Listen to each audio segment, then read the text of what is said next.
ինքը ուղղակի ցույց տվեց, որ դա ոչ թե պայքար է կոնկրետ մարդկանց դեմ, սա պայքար է հայ առաքելական եկեղեցու դեմ։ Հիմա ասենց մեծ հաշվով ինչի համար է սա անում։ Ես ռացիոնալ բացատրություն, շատ անկեղծ ասեմ, չեմ տեսնում ռացիոնալ բացատրություն։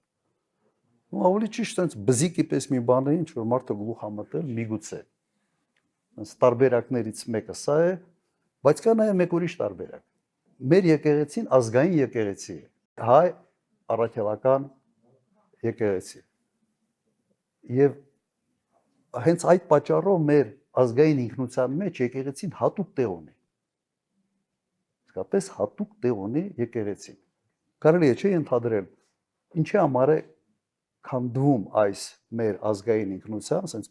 կարևորագույն գործոն, ինչի համար է քանդվում։ Սա ուղիղ ուղղված է նաև մեր ինքնության հարվածելու նպատակն է։ Միգուցե նրա համար է արվում, որ խոստում ունի 300,000 ադրբեջանցիների հետ բերելը եւ հետ բերել մի միջավայր, որտեղ նաև մեր եկեղեցին, որը մեր ինքնության հենասյունն է, հենասյուններից մեկը, միգուցե սա պետք է քայքայված լինի։ Այս անկյան տակ նաև փորձենք նայել, որովհետև էլեկտորալ տեսանկյունից հաստատ դա իրեն ոչինչ չի տալիս։ Հաստատ։ Կա նաև ասենց խառնված մարդու ամեն ինչ պետք է ասենց խառնի։ Ինքը չի կարող հանգիստ նստի։ Ամեն ինչ։ Եվ այդ խառնվածքը միգուցե հապագա